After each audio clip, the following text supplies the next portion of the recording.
That's great. Okay, my name is Kelsey Hensey. I'm the editor-in-chief at Fathom Mag, and I'm so grateful for y'all being here.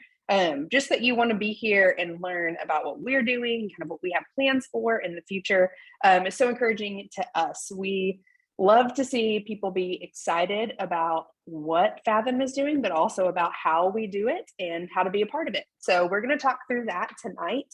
The game plan, just so you know, is for us to kind of go over the process of publication here, what it looks like to submit, how the editorial process works, what you can expect from us. And then we're going to run through, after that, our kind of list of themes for the rest of the year, which I'm just remembering I haven't printed, but good news, they're online. I can just pull them right up. And so we're going to go through those themes and kind of talk about what we're hoping to see come from all of those. We're doing something a little different than we've done before, and we're releasing all of them for the rest of the year, where before we've just done 2 or 3 at a time. So you'll have everything you need to kind of plan it out on your own calendar. So we want you to have that information. So just by way of introduction, you also have Jed over here. I'm pointing like you have the same person in your spot on your screen. He's over here, my screen. And he is a senior editor at Fathom and just the best in the business. So soak up everything he has to say. So thoughtful. And yeah, so I think with that, we're just going to get going, and Jed's going to kick us off with pitching and that sort of process here with Fathom. Okay, so if you've ever pitched an article for a publication before, most of this will be either a review for you or something that you may be already intimately familiar with, but I'll go through it just to kind of give you an idea of how we approach the process. We get dozens of submissions almost every day, hundreds a month. So being able to write a pitch for your idea, your piece, either completed or the one that you've got kind of outlined and you want to develop more, being able to pitch it well and make it stand out is going to be a huge asset for you as not just for us at Fathom, but pretty much anywhere that you're looking to submit articles to. For us, we're looking for a pitch that starts off with the absolute best example of your writing.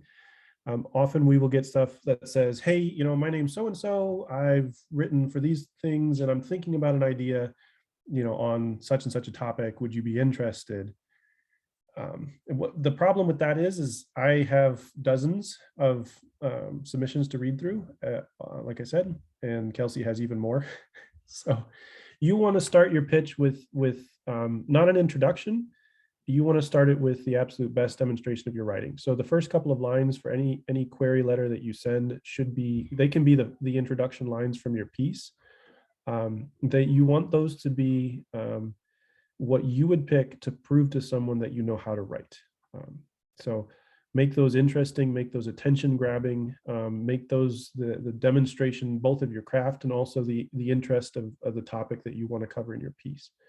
Doesn't have to be long, doesn't have to be 8 lines long, just 3, maybe 4 total lines for your first paragraph, just to grab the attention of the editor who's reading your query.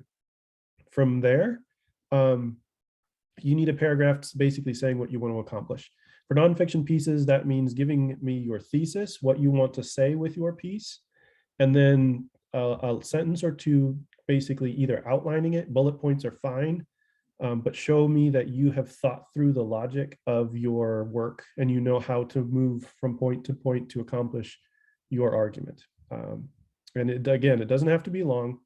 You don't need, 8, 10, 15 lines to prove it, but you do need to demonstrate that you know what you want to say and how you're going to say it. Mm-hmm. And I'll jump in just to give a little clarifying point there. We sometimes those outlines, they are instead of showing me your logic, showing me that you intend to have logic. So it's like, Jed is the best editor in the world, right? Is my thesis. And instead of giving specific like things to sort of show what you're proving, I'm getting like, I'll talk about his background. I'll talk about his who he's worked with. I'll talk about his approach, right? Like that's great. but it's more helpful for us to know kind of a main idea in each of those sections. Prove to me your logic instead of just that you have something that maybe you hope to write about. Yeah. Often, well, I won't say often, but we do get submissions occasionally where someone has an idea and they're kind of pitching the idea in the abstract or in the underdeveloped phase. And honestly, that's a fantastic thing to work with a personal reader or personal editor, but it's not what you want to try and pitch to an editor who's going to be reviewing your work for publication. So my recommendation is only pitch the work that you understand intimately. You know what you want to say, and you want to know how you can articulate how, at the very least, you're going to say it. So that's your first paragraph, demonstration of your writing, grab my attention. Second paragraph, tell me how you're going to make the point you're going to make. If you're writing a fiction piece, because we do take poetry, we do take short stories. Our poetry editors don't necessarily look for queries or pitches, because usually poems are short enough and succinct enough that they're in and of themselves the argument for their, for your writing. You don't really need to tell someone that your poem is great. You just kind of say, here's my poem. But we do take short stories.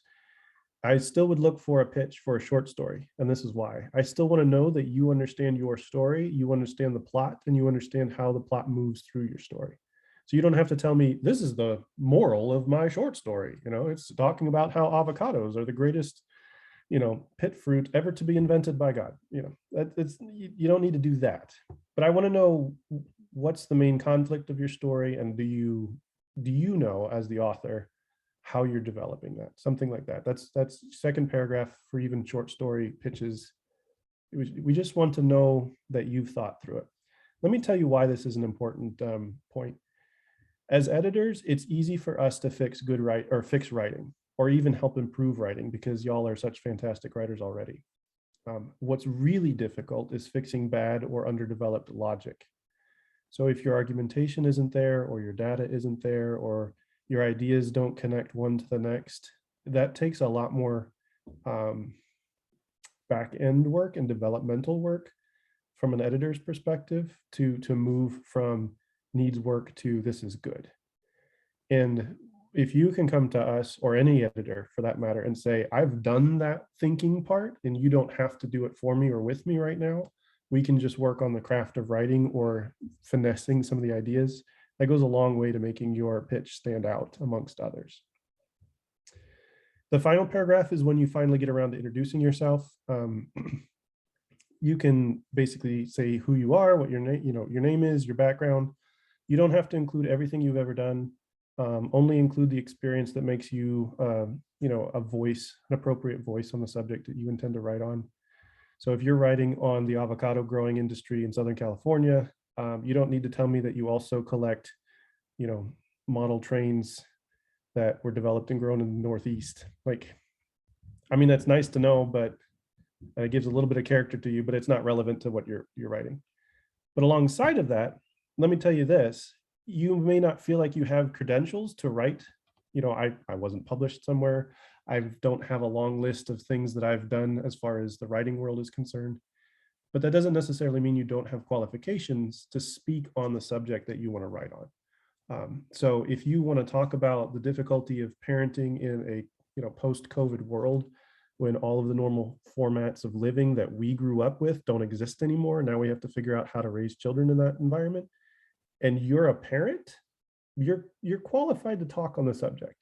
You don't have to have a PhD in early childhood development to be an authority or a voice on it. Does that make sense? So that third paragraph, introduce yourself, a brief kind of list of reasons why you want to write on the subject you want to write on and your experience with it. And then we go from there. If you have a completed manuscript, that's the point to include it. Please include it as a Word document. Don't paste the whole thing into the email. That makes it really tricky for us to figure out how to then navigate. If you've not completed it, you have an idea and you're just pitching the idea, then give us an idea of how quickly you could turn around the article once, if it is accepted. And I think that's about it. I don't know, Kelsey, is there anything else you would include in a pitch? No, I think that nailed it. I do love a manuscript. If you already have it done, That does not keep you from pitching me. It is an addition to the pitch. I want to be able to see from the email what you intended to do, even if you are attaching your piece, right? And that helps us in a lot of ways. It can help us really quickly be able to see like, oh, I don't have time to send an edit back right now, but I can tell that this is an idea we are going to want to consider, and I can let you know, or whatever that looks like. You're helping us help you if you have a manuscript, but you still attach the pitch. So keep that in mind as well. But yeah, that is the pitching process here. And Jed has written a little bit about pitching at Fathom, and I will right this second, because I should have been doing it, but I just now thought about it. I will put in the chat the link to, really, I'm just going to put the link to our About page. If you go to fathommag.com, on the top it says About, and you click on About, it says About Fathom and Writing for Fathom. There are quite a few resources there for you to check out. I'm putting it, let's see, right there in the chat. So everybody's got it. And it's going to link to an article about pitching that Jed has written. And so some of that stuff you already said will be in there. If you want to reference it again, or however you want that to work, you can check it out. Our style guide is also there.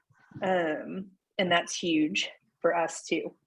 Okay, so that's how you send a pitch. I think another thing we want to talk about is what you decide to pitch to us. So some basic things, we'll get into some more specifics when we go through the themes, but some basic things to consider are the type of thing that we have already published. So we would love to see that you have spent some time on the website. One, so you understand how our content works, right? Like we don't publish a lot of pieces that have a highly pastoral tone to them, right? It might be a very pastoral piece, might speak to someone in a pastoral way, but the tone itself is not pastoral. That's just not our vibe. That's a lot of other great publishing places vibe, publishers vibe, but not ours. So knowing that is really helpful to you. We don't publish a lot of 10 things to do about your summer reading list, right? Or whatever. Not a lot of check bullet point kind of lists. They're just some things that are off the table. And so when those come through, they're just really easy no's for us. Not because the content might not be great, just because it's not the kind of thing that we publish. So knowing that would be really helpful to you. The other thing that I would say is if you are thinking through pitching a story, we get a lot of kind of memoir focused pitches.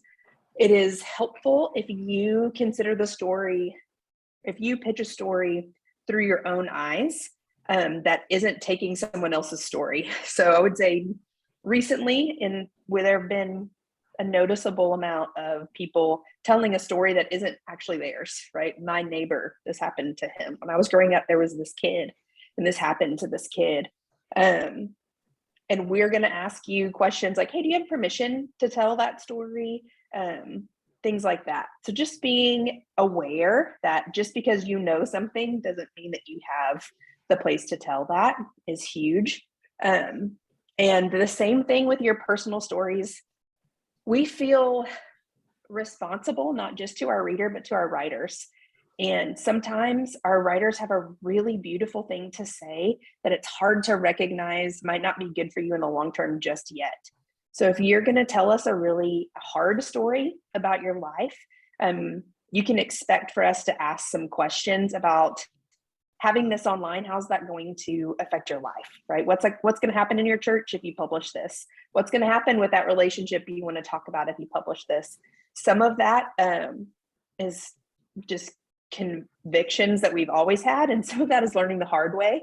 We've had we've had an award-winning piece that we had to take off of the site because it was causing family problems, right? And our end goal is never that it only works for us. It is that it also works for you.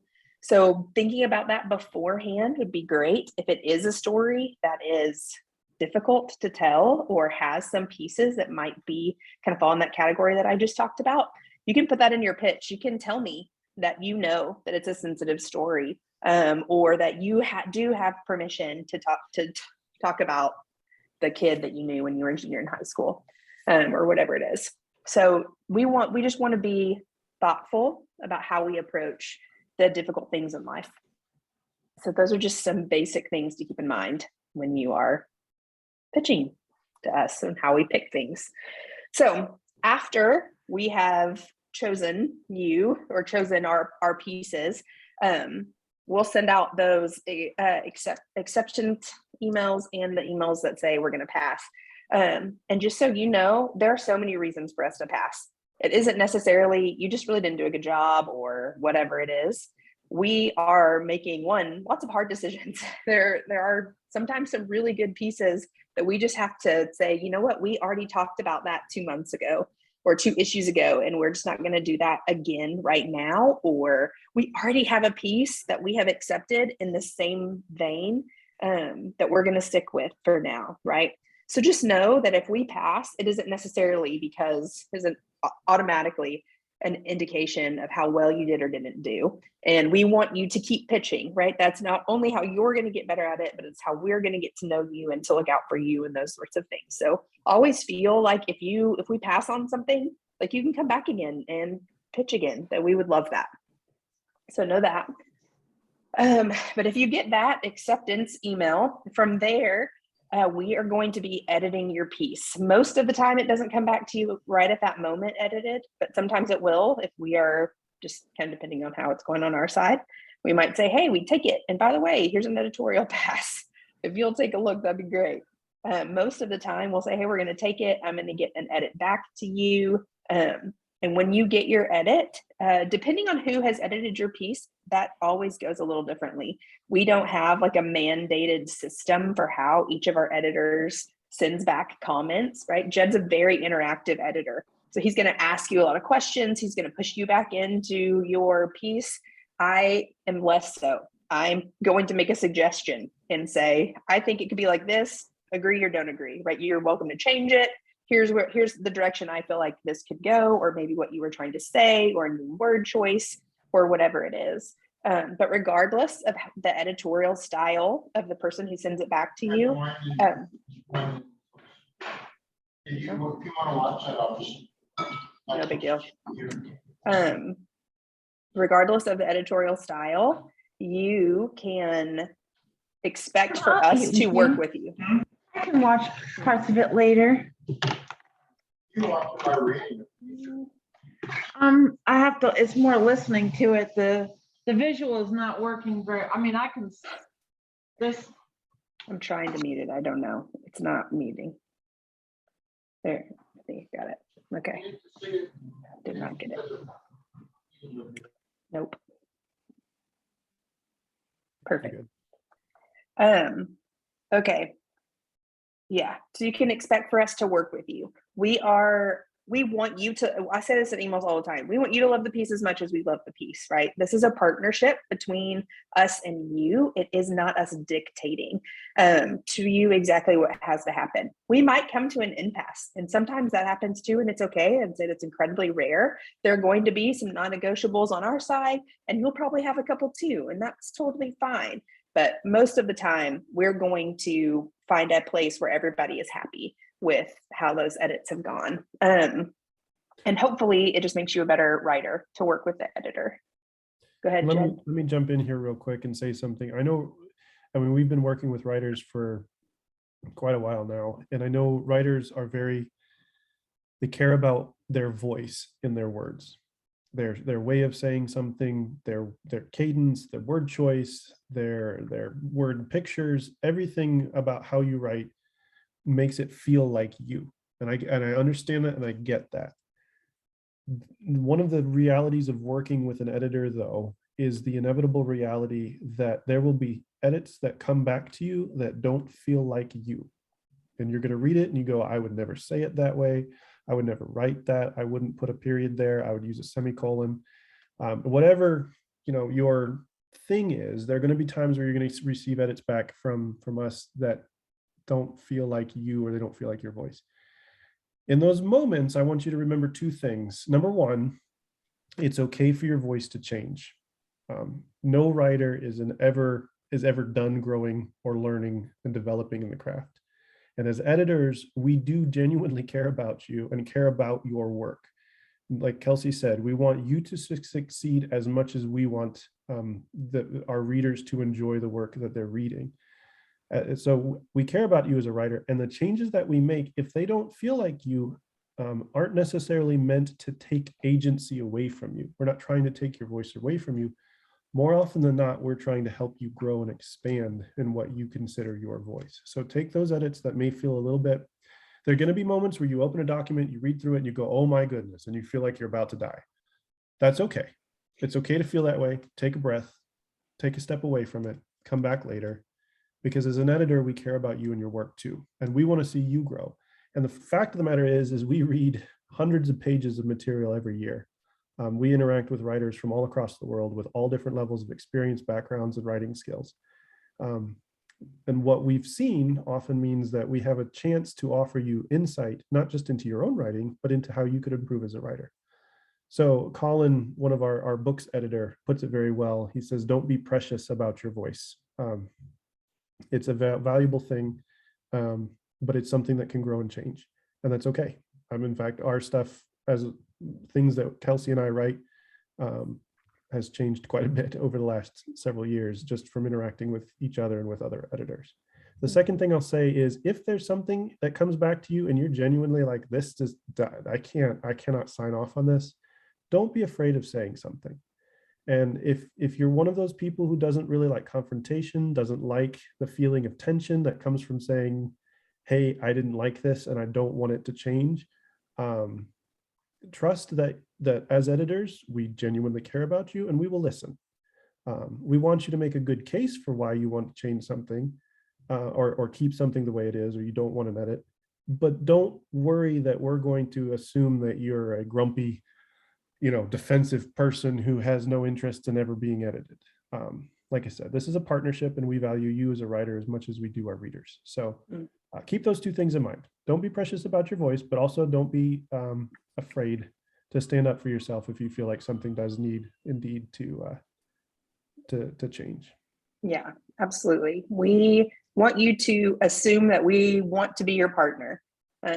Not that we are your enemy. We're not trying to co-op your work. We're not like looking forward to destroying it and making it something our own, as long as we have your idea. We are your partner and we are for you. And we want to help you along the way. So we're believing the best about you when we read your piece, and we love it when you believe the best about us when we send you back edits that were for you. Awesome. Okay. So you get your edit. We'll need a short bio. When we ask for a short bio, we mean short, actually. We like 1 or 2 sentences is fine. 30 is max. And we like it when you keep them as close to not the frivolous things as possible, right? 95% of people who write papers or write articles love to drink coffee. It just doesn't need to be in your bio. It's just fine. Or tea, or whatever your beverage of choice is, isn't required to be in there. Things like that. Just I sometimes it works great when it really aligns with your piece for you to give me a qualification in your bio, but it's also just fine to tell me a little tiny bit about yourself and to move on. So just keep that in mind. We're going to ask for a short bio, and if you send us a long bio, we're going to make it short. So one way or the other, it'll be short. You might as well be your choice. So think about that. And then we also just ask for your approval. You'll sign off on a piece, and then it will go to a copy editor. Particularly if you've gotten a piece from me that I've edited, it's going to be riddled with mistakes. There's nothing I can do about it. I've tried my very best to get all of the Chicago manual style things in my brain, and it's like a sieve. They won't keep them. So I try, but that's why it goes to the copy editor after it goes to me. So you're not responsible. You're welcome to tell us a couple things if you see errors, but it will go to the copy editor after we have gotten your approval, and then it will be published from there. I would say there are times where when we go to put your piece into our system that we do end up changing the title. Sometimes that's just because we know what will work better or not. And sometimes that's because of their actual physical constraints. And you would think it would be easy to know exactly what those are on every line and whatever. It's just not. And so sometimes they just don't work in the area when we go to put it in our system. So it might have a different title. We are not clickbaity. We're not trying to write a title that is not true to what you have written. And a lot of times the title will actually just be a phrase out of your piece. When we put that in there, we want to be true to the person who's clicking, right? We want them to get what they think they're getting. We want to blow them away, not to underwhelm them. So we're trying our best to make a title fit, just so you know. Something else about that, Jen? No, I was just going to say, we do title and subhead with respect to SEO optimization too. So there may be tweaks in there that just, it's not necessarily because we don't like your choices. It's some of it's just, we want to get your stuff as much exposure as possible. And in a day that everything's digital, there's some things that have to give in order to do that. We would love to have really beautiful literary titles and subheadings for everything. That makes us happy as people. But unfortunately, it doesn't always mean the kind of exposure that we'd love to get your writing. So some of those things may be tweaked just for those reasons. Yep. Or just specified even. Sometimes we'll get titles that are just like on love. You're like, well, that's not nice, but we're going to try to say a little bit more. So generally speaking, though, that's going to be your experience across the publishing world. You almost never get to pick the title for anything that you write. So if that's something that you hold very near and dear to your heart, you're going to have to get a thick skin pretty quick. So yes, but also give me a try. Yes.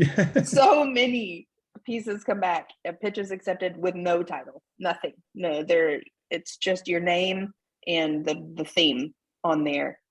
Try, give me a title. What do you think would be good? What are you hoping to communicate to the person who's clicking on that button to read your piece? What do you want to say to them?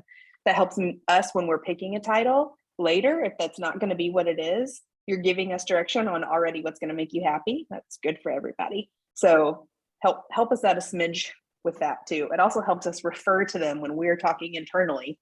And so like that one piece by Smith, Smith number 4 or whatever. So help us out a little. That'd be awesome.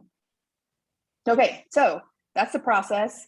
Before I move on to the themes, does anybody have any questions about the process? You're welcome to unmute yourself and chat or put it in the chat box.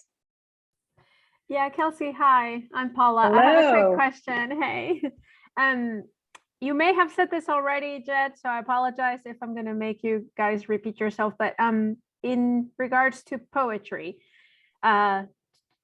is that something you pitch or do you go, here's my poem? Go ahead, Jed. Our poetry editors they're just looking for the poem. So you can include, if you have some like a short 1 or 2 sentence description of what you hope the poem to accomplish, that's great, that's fine.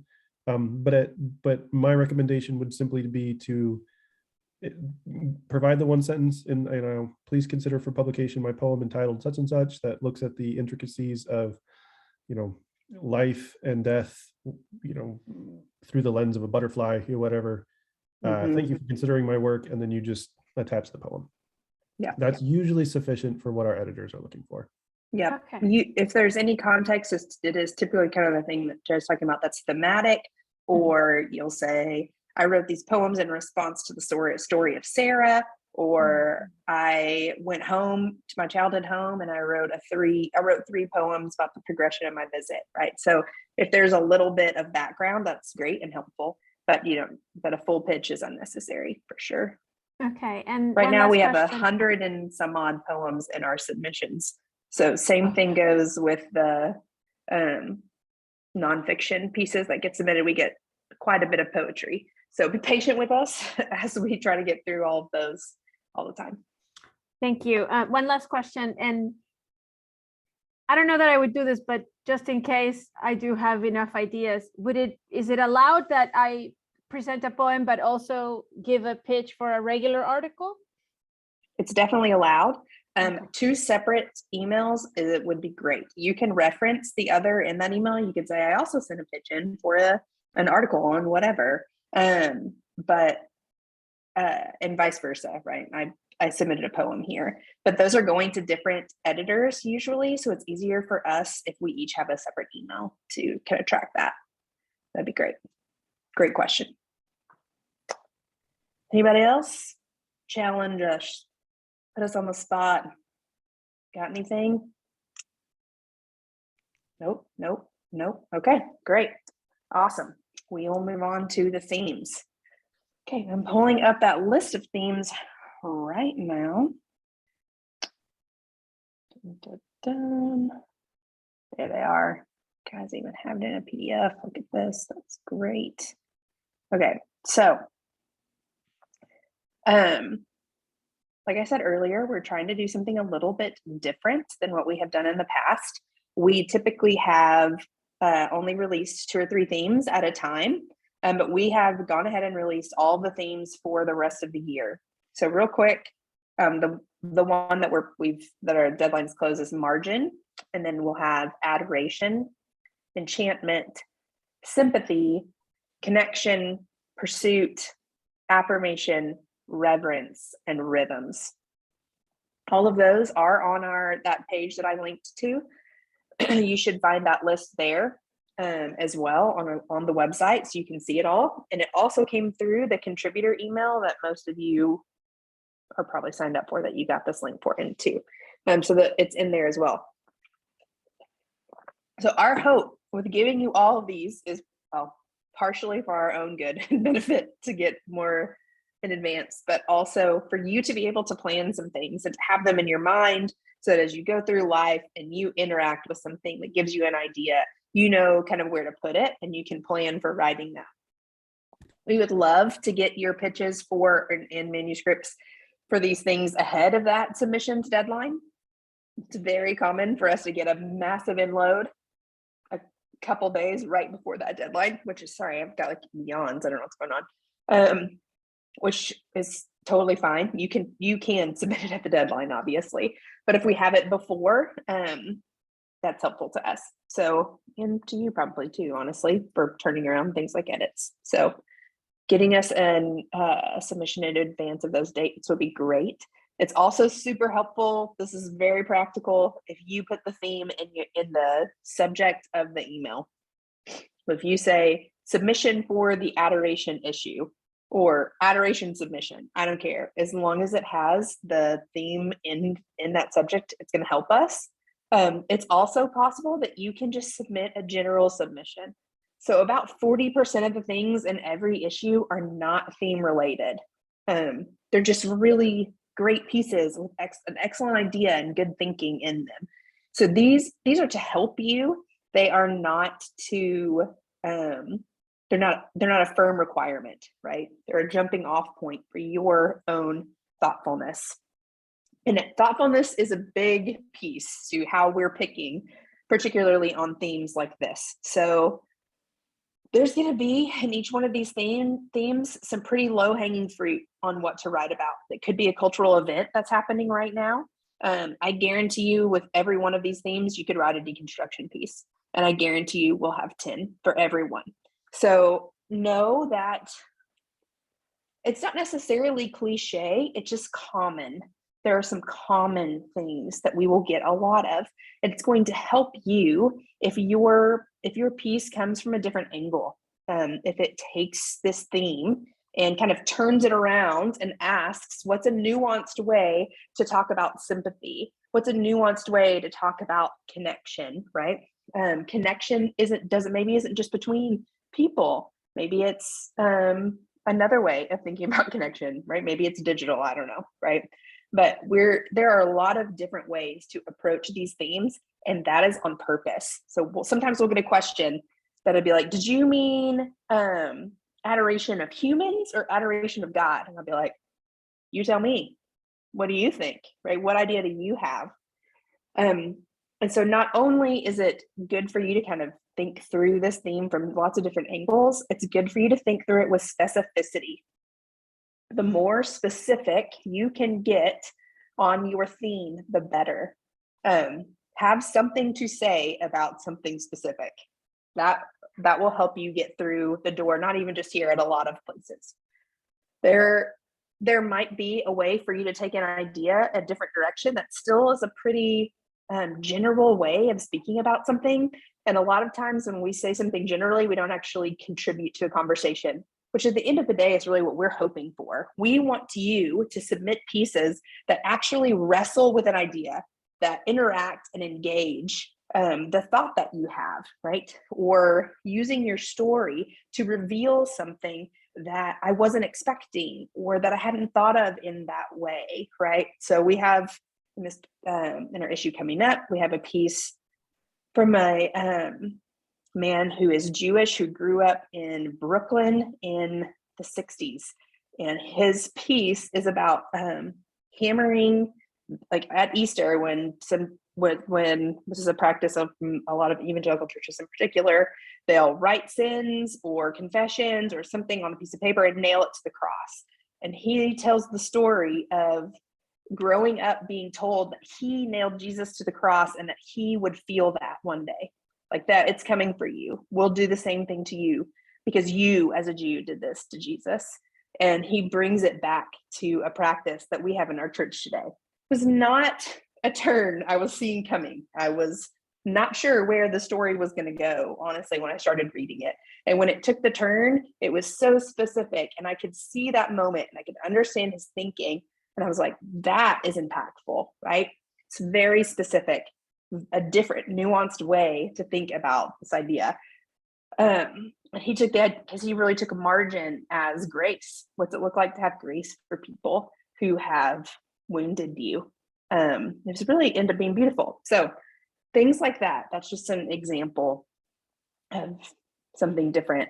One other example I'll give you that you could find right now, I will probably never forget the first time I opened up an email from Courtney Ellis, and she had pitched a piece on having a clown performance at a funeral. I didn't have to get very far through that pitch before I was like, send me that draft. I want to read that draft, right? And it turns out she's hyper thoughtful and just so great at what she does. But it's called There Should Be Clowning, I think is what the title is of that piece by Courtney Ellis. It was early on, and it does a great job of taking an idea that maybe you thought about before and giving it a new spin. So we want you to be specific. The more specific, the better. Jed, do you want to add to that? Yeah, so one of the things, we're a faith-based magazine. A lot of our writers and our content have to do with issues within Christianity and theology. One of the things that is inevitably I won't call it a problem, but it's a hurdle that we have to cross, especially in the editorial process, is hope or redemption themes at the end of pieces that leave the world of the concrete and go super abstract on us. And the reality is y'all have great stories. You tell fantastic stories. The things that you've lived through and you've experienced are really easy to be specific about and to tell concretely. But if you're trying to tell the story of hope or of redemption or anything that reflects on the positive sides of life, we typically, as people, move into the abstract when we start talking about those. So we can talk about the nitty-gritty of how, my mom died when I was 22, and that absolutely wrecked my understanding of who God was. And I had all of these issues and trust issues that I never really fully recovered from. And here's an example of me wrestling with it.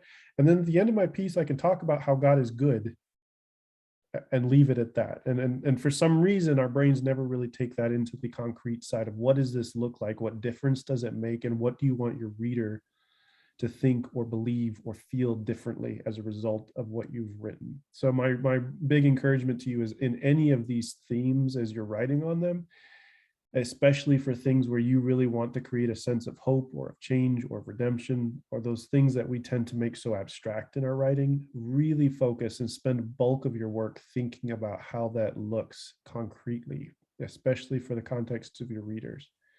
It may be tempting to want to push it into a really general sphere because you're like, well, I'm I'm a 36-year-old father of 4 who lives in Grand Rapids, Michigan, and hasn't left the house in 4-5 months because I work from home and I don't know where to go. My context is so specific to me. If I say that, people who have been flying, ever since January aren't going to be able to relate to, my circumstances. And whatever it is, we tend to think that our particular contexts aren't transferable, but they are. And the more specific you get, the more concrete you get, the more tangible you get in your telling of your story or making of your points, the easier and the more transferable they are. So avoid the temptation to move into abstractions or generalisms, because those are not going to be resonant with your readers. And honestly, from our perspective, we tend to prefer pieces that are immensely concrete and steer away from general stuff. So to Kelsey, my goodness. Kelsey's point about it's not like I haven't known her for 10 years. Exactly. The being surprising, one of the ways you can be surprising and very take a different slant on something is to be hyper concrete about something that everyone else is super abstract about. Mm-hmm. Yeah, that's great. In a similar vein, as we get abstract, we also really are tempted to put in just a Jesus juke at the end, right? You tell a little story that feel compelling, and I feel like you're going to get to a so what situation, and then you're just like, Jesus died on the cross in the end. And I'm like, wait a second. Yes, always. I feel so great about you talking about the crucifixion in your piece, but show me how your story connects with Jesus. Jesus isn't just the period at the end of the sentence of your article. I need you to bring me in and put those stories together, instead of just kind of Jesus juking me at the end of your piece. Same thing with at the end. The so what sometimes gets about 2 sentences. And if it's going to get 2 sentences, you better have done a really good job in your piece of leading me to that place. I need to have seen it coming almost. I need to the piece could almost do without them if it's only going to be 2 or 3 sentences. Your conclusion is as much a piece of your work as your story is in the middle of it. So I want you to think through the conclusion piece. Sometimes things will come in that have got me, and then all of a sudden they're just over. I'm like, but what happened? How am I supposed to think about that? Where did this go? And that what we're not saying is I need a pretty bow on every story, right? That's not the point. You have to answer every question. That is also not the point. But you do have to lead me in a direction of thinking alongside you, right? We want to create independent thinkers through Fathom. So if you can help people get to a place at the end where they're thinking differently, not just that they know something new, that's a really big win for us. And a lot of times that comes with how you treat the conclusion of your piece. So Paul asked, what do we mean by a pastoral tone? And everything we've kind of just talked about, I think, is a good way to describe what we mean about wanting to avoid a pastoral tone. If you write something, you're like, oh, this would fit really well on the Gospel Coalition or on Desiring God, that's not the tone we're looking for, just in general. So, if you have, now let me say this, if there's a theological point that you'd like to make, or if there's a passage of the Bible that's anything other than Jesus and the woman at the well that you want to write about, and you really feel passionate Good Samaritan, please don't. Or the Good Samaritan. Tell me anything else about the Good Samaritan. There's some stories, if you can't tell, that we get an awful lot about. But if there's something, and even if you're an academic, you love reading about theology or developments in theology, if you want to talk about that, we would love to listen and to work with you on getting those pieces published, because there's such a lack of intelligent discussion, both about theology and the Bible, that's concrete and related to the lives of the people it's meant to change. So if that's your thing and that's something you want to do, and any one of these topics has spheres that you could dive into from a theological or a biblical studies perspective, that we would love to have pieces that really interact with it. But we want those conversations to be accessible, and we want them to be concrete and functional. We don't want a piece that just talks about, well, if you read the particulars of the Hebrew in Psalm 119, you can see that it's over and over and over again using the same, or each different thing uses a different, not Hebrew tense, but mood or whatever. It's been years. It's great and all, and I love it. But if it doesn't come down to okay, this is then what it means, and this is the value that it has to your readers, then we need to do work on it. Mhm. Pastoral pieces tend to be very high level. They tend to be very generic. They tend to be universal in scope, and usually end up losing more or less all of their power because they don't come down to the actual lived lives of the people that you're writing to. Yeah. And we also want to avoid a condescending tone. I figured this out. I know this. I'm condescending to give this information to you. You should be so thankful. So that's a very common writing trope within the Christian evangelical world right now. And we want to avoid condescension wherever possible. Absolutely. Our hope is that you're a tone of a piece that is, if you're academically minded and you want to write a piece like that, which, like Judd said, we would love to read. We want you to come across as a co-learner alongside the person who's reading your piece. Nijay Gupta just wrote a piece for us on Philemon, and he is a seminary professor. That's his job, right? If anyone has a general academic tone in the world, it's going to be someone with that job. And he did such an excellent work on how to truly exegete and place something in its context without making your reader feel dumb, making them feel excited that they learned something new, and giving them a new framework of thought.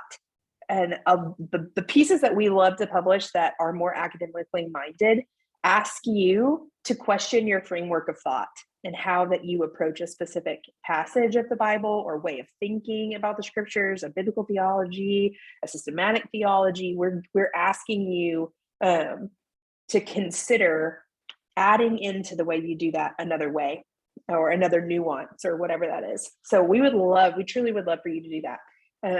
And we're just going to be harder on those. We get a lot of people who are academically minded who just send us their seminary paper. And it's good for you to know that every editor at Fathom has been to seminary, and collectively we probably have written a quite literal ton of paper of those kinds of things, right? We have written the papers, we have read the papers, we've read other people's papers. So if you did something for a class that you turn around and just send as is to us, that will not be a secret. We will know that pretty immediately. So you can use that work. We're just asking you to reframe it from a scholarly context into a way that a highly engaged lay person would like to read it. So there's another thing to keep in mind as you're going through these themes. And I would love, man, if you're thinking about, when you're thinking about your piece, we love to see people keep an eye on their Bibles. It does not mean that you have to give us a chapter and verse, but we would love to see how you have been steeped in something and how it's coming out of you, right? A chapter and verse is also great, but also remember that we are going to be drawn towards the pieces of the Bible that are less likely to be talked about. We don't get a lot of Old Testament pieces, right? We get a lot of reference to Paul's epistles, like a lot. Not a whole lot of people have done some First and Second Kings work here. Like we would love to see people take up the mantle to do the obscure instead of to do the common. And if you're going to do the common, then the perspective needs to be, the common is great when the perspective is, hey, maybe we have accepted a way of looking at this. Maybe we have forgotten something. Maybe we have whatever it is. Sandra Grawn wrote a ton about a Pauline epistle and about how we understand widows in the book of First Timothy. It's incredible. And a lot of people have read those. And we talk a lot about how we understand First Timothy 5 and that whole section on widows But she took it and said, hey, there's something you're missing, and showed us a better way. And that's excellent too. So just more fodder. I feel like we could talk about that one in particular the rest of the evening if we were wanted to. If y'all have questions about the theme specifically, I would love to answer some of those. Like, maybe you don't.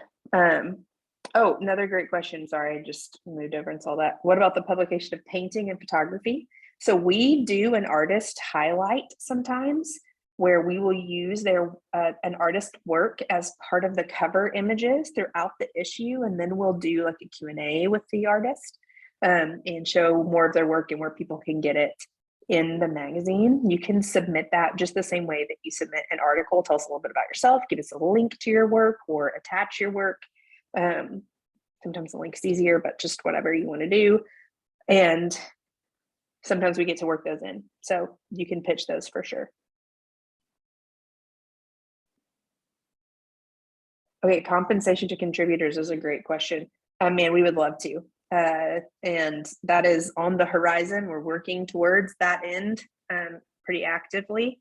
But at this point in time, every single Fathom person is a volunteer. So I don't get paid. Jen doesn't get paid. In fact, we pay to have it up out in the world. It costs us money just for it to exist. So we're working on that part of the reality of having a digital publication, but we're not there yet. So bear with us, and we totally understand if that's a deal breaker. You are not required to write for us by any stretch of the imagination, and we would love to honor you with the payment that you are worth getting. So one day, stick with us. We'll get there. Libby, that's a great question. The reason that we have a min limit on short stories is because I find that we tend to not be able to develop a short story well enough in less than 3,000 words. There currently isn't a max limit, but if it's a piece that runs past 10,000 words, our ability to publish it reasonably and expect a reader to stay with the story through more words than that, because that ends up being about 30 minutes worth of reading, it starts falling off. So if you have a story that's 20,000, 30,000 words, and it's basically a novella that you would love to get published somewhere, talk to us. We very likely might be able to work with you and publish it in installments, things like that. But yeah, if you just want to write a short story and you need to have some sort of upper limit to think about, I would try to steer away, like don't go over 10,000 words. In fact, aim for about 6,000 or 7,000 for your max, and I think you'd be okay. That under 3 category usually feels either undeveloped or cliche. Yeah. I'm not sure why the cliche comes in, but it really does. It usually happens when people are trying to write creative reimaginings of Bible stories, that they end up being almost too short. So, yeah. Okay. Yes. Themes real quick. Again, so those are also on the About page, which I linked to in the chat, but they are margin, which is closed unless you have something utterly, absolutely amazing already done that you want to send me that will need so little edit.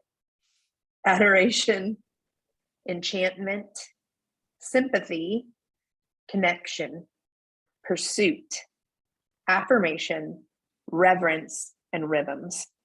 And the submission deadline for each of those is on the website too. So you can see that. How do we measure what readers like? So measuring what readers like can come in a handful of ways, 3 primarily. I mean, just how many people read it, right? But sometimes they really don't like it and they read it because they really don't like it. It makes them angry. There's a lot of anger reading in the world right now. And it makes a lot of people a lot of money. So don't click on things that are gonna make you angry. You're just making them money. Click on things you like, Fathom, and maybe one day we'll pay you. And then we also do it through social media. So people share with comments the things that they like, or even they'll share it and they'll direct message us. And then we also get feedback from the writers themselves. So particularly if you've written a piece that's like oh, how are people going to respond to this? This is important, but we're not sure. I follow up with you pretty frequently to be like, hey, how'd that go? What are you getting back from people so that we can understand what that is? But those would be our primary ways of seeing what people like. And sometimes that happens over time. So one of the things that we really value at Fathom is not being hot take. We all the time talk about, is this piece anti-hot take? You can write about a big cultural moment in a way that isn't a knee-jerk reaction to what's going on. There are a lot of like immediate ways right now to talk about the situation in Ukraine, right? That are what happened today, and we need those pieces. And there's so many pieces, there's so many places that will publish that kind of piece. But what we are looking for is a piece that in 5 years, when somebody comes across it, there is a universal idea that sticks with you despite time. So we aren't looking for your Francis Collins did this, that, or the other evangelical take on something right now. I hated Tish Warren's NYT newsletter take, and so I want to respond to it, right? You can respond to it. We're just going to ask you to take a beat, write something that has its own idea, and reference another piece, right? So anti-hot take is a big deal over here. And that what that had to do with it is, so we've had a couple pieces that are every month are like number one and number two clicked on piece, and they are 4 years old. Like they have a lifespan. So our hope is that we're going to publish things that have a much greater lifespan. And so we're looking not just at what happened this month, but we're looking at what happened this year, the year before, what has stuck with us over time. And we'll know that those things are good. Slow play over here. We have pieces that have been incorporated into college level and graduate level academic courses because of the legs that they have. They're just solid stuff that's universally true and across time. Sympathy, vision for the sympathy theme. Kelsey, do you have something specific in mind? Yep, I think that we can talk about that both positively and negatively for sympathy. So there's a kind of sympathy that isn't enough, right? That you haven't moved into compassion of some kind. So you can talk negatively about sympathy, maybe as something that holds you back from an action, or that you received from someone that wasn't actually helpful in any sort of sense, or whatever. You can talk about negatively, but you have to talk about it positively, where we don't have enough sympathy for people we disagree with, or whatever. I don't know. Those are pretty basic, common ways to think about it. But I put that one on this list primarily because it is a word that I'm seeing over and over again, particularly when I am reading like the news. I'm seeing the word sympathy come up a lot. The other one I considered was happiness, because I'm seeing that one so much as well. But I was reading a piece by a Harvard professor who was talking about how the link between sympathy and happiness. And I was like, that's so interesting. And just threw that one in there. So I guess that's really it. That's another good place to explore biblical themes in ways that might be surprising. We get stuff like Kelsey mentioned about the Good Samaritan all the time. That would be your go-to discussion of sympathy. But there are so many different places in the Bible that you can talk about the understanding, perceiving, and then reacting to someone else's plight in a way that reflects either the character of God or the character of Jesus. That would be excellent for discussion in that topic, both, as Kelsey says, positively and negatively.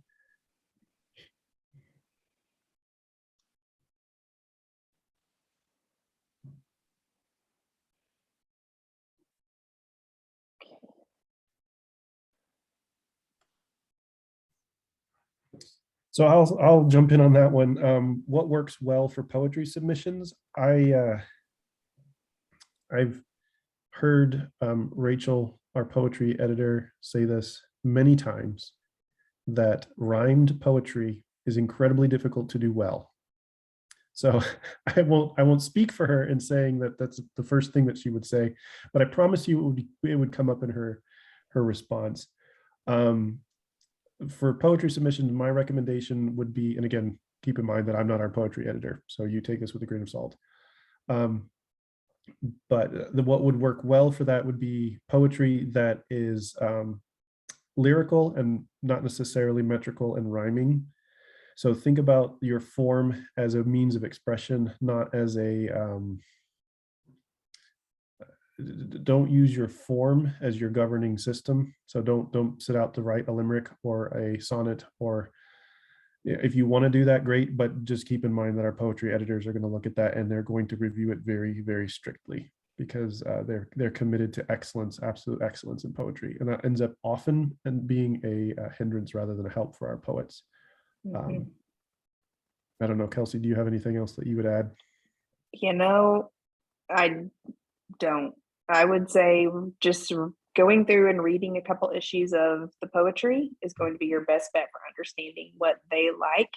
Hannah Comerford is actually going to be doing some of the poetry as well with Rachel.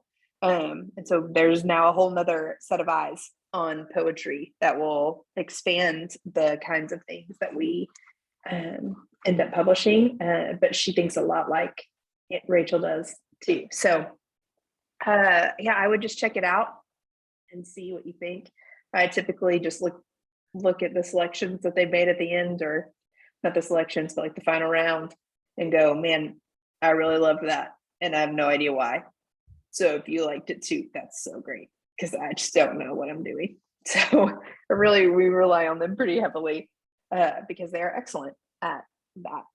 A lot of the same principles apply, though. We want things that are thoughtful, things that are concrete, things that are reflective of the human experience, things that don't talk down or preach condescendingly toward an audience. So a lot of the same principles that we look for in our nonfiction pieces will also apply to our poetry. We want our writing to invite readers into a shared experience. And so whether you're doing that in prose or poetry, that's something that we value quite a bit. There's a question about book review essays. Do we do interviews or book reviews that are grounded, concrete, not pastoral? We do.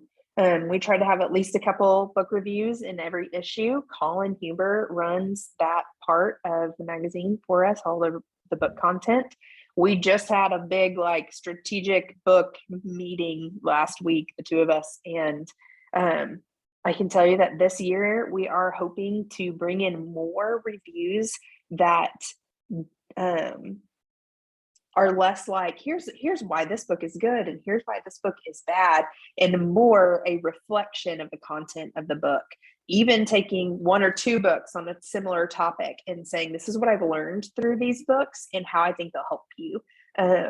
Here's how they work together, or how they don't, right? Maybe they contrast in their ideas, and you're going to use that. But we're hoping to use the books for the reviews, to use the books to create something a little bit more like our other nonfiction articles than just strictly being a review. We'll always look straightforwardly at a review. The publisher's going to love that. So you can always pitch that. But if it is in a category where we have another option, we're probably going to lean towards those interplay articles or interplay reviews.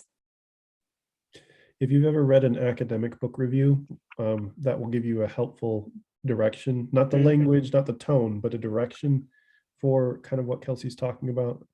Being able to say, this is what this book offers to the conversation that's going on, even for nonfiction, or not even for fiction. Yeah. And I know Colin is dying for fiction reviews. There's fiction is becoming not a saturated market, but there's a lot of it now. And there's a lot of fiction that plays in similar worlds. So if you're reading a fiction book that stands out to you and you're like, hey, this is similar to or be a part of a conversation that these other novels have kind of broached, that kind of interactivity in your review would be immensely valuable. Not just, for our eyes as editors, but also for the readers that you're hoping to influence one way or the other. Yeah. As far as interviews are concerned, I would love to get more profile pieces.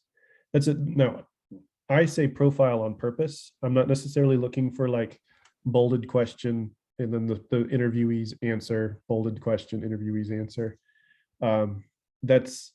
Those are nice and those are helpful if you have access to someone that no one else could possibly have access to. But generally speaking, we prefer a profile to an interview, and a profile is something that you still go through the same process. You still sit down with a person, you still ask them questions, you get their story, you ask their perspective on whatever it is that they're an expert on, or whatever they you want their eyes on or their views on. But then you craft it into a piece that walks your readers through the experience of being with that person in the room, of experiencing their settings and how do they act, how do they talk, how do they interact with you, what kind of person are they, and you weave that into the hard data of the interview, if that makes sense. Now, profiles are not easy to write well, so if that's a space that you would love to get into, we'd love to work with you. We'd love to have profilers who are really good at that kind of writing.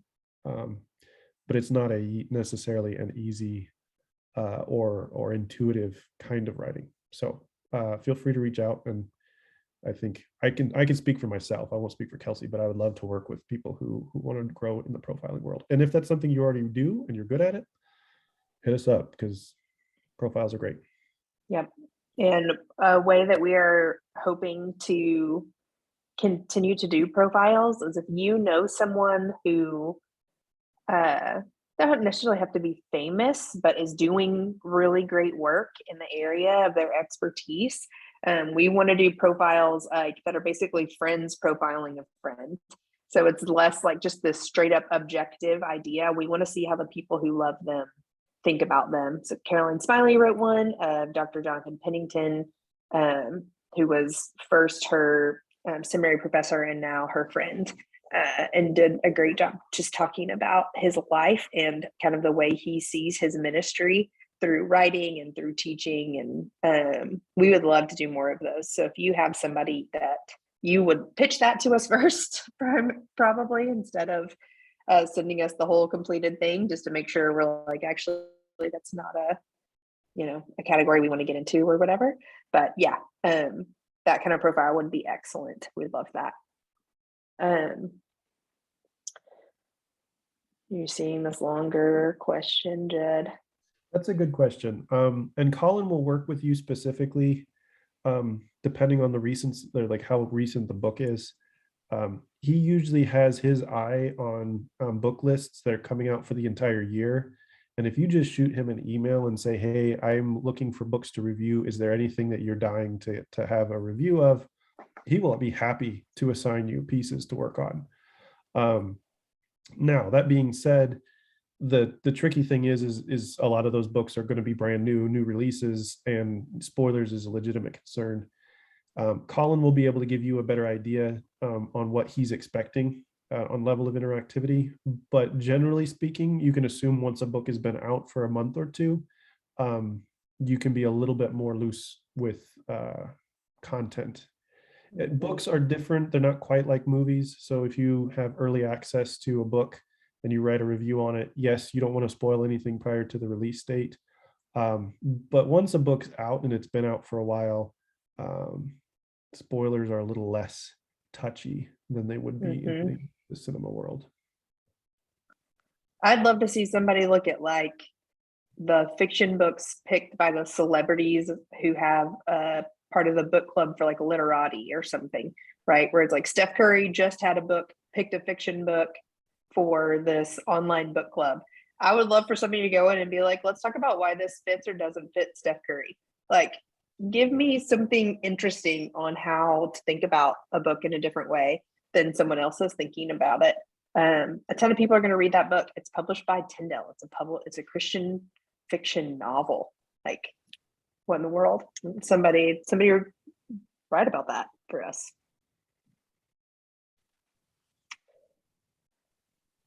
Okay, I put all of the direct emails in there for Colin, for books, Jed, and me and myself, and then our submissions email in there too. So you can always reach out to us directly if you'd like to. Yep, I don't think I have anything other than that. I will say I get a lot of misters, a lot of, funny greetings where my name is spelled wrong, all those things. For us, for anywhere that you submit, a great first impression is just to get those little details right, to check on the website, spell the name, whatever, correctly. Especially Colin. If you write Colin's name Yeah, with one L, not getting response. I promise you, he will screenshot it and he will send it to everyone on the editorial team and rant about it. I guarantee it. So if you want to avoid that and you don't want to be the butt of a joke for a little while, spell Colin's name with 2 L's. Mm-hmm. I just told Jed recently that I've gotten a couple emails where I was addressed as MISS Kelsey Hensey, and I was like, wow, I just really thought I got rid of that at like 18. So there are just a couple things you can do to help yourself out when you're emailing people that are just the basics. If you'll do the basics, you're ahead of some, promise. Any other questions or anything else I missed, Jed? Anything we need to make sure we say? I will say this: if you send something to submissions, you should get an auto email response back saying thank you for submitting something. But don't be surprised if you don't hear anything back right away. As Kelsey mentioned, we're a volunteer team and all of us have day jobs that we're doing, throughout the rest of our day. So our response time and turnaround on things is usually a little bit, it's going to be a couple of weeks before we get back to you. That doesn't mean that we don't like you or that we're ignoring you. If a month goes by and you still haven't heard anything, feel free to just send a follow-up email. Sometimes things do slip through the cracks, and that's fine to put your name back at the top of the list. But just do be aware, our response time isn't going to be 5 minutes after you send something. It will be a couple of weeks before we get back to you. And that's we do try to respond to everybody. I would say we've got like a 98% response rate, which I feel great about. But it's especially true if you're submitting. So say, the March theme is coming up and you're submitting something for the June theme. We're not looking at June right away. So just keep that in mind too. It's not a reflection of our opinions of you or our willingness to work with you. It's just the reality of the business. Yep. Okay, y'all, thank you so much for coming. We love that you were here. Like I said at the beginning, we want to be partners with you and work alongside one another, not just for the good of Fathom or even for the good of you as a writer, though we love both of those things, but also just for the good of God's people. And we want to see people grow in their love of God, and working with you is how we do that. So thanks for joining in with us tonight. And we hopefully will see you soon. Talk to you soon in our email boxes. Thank you.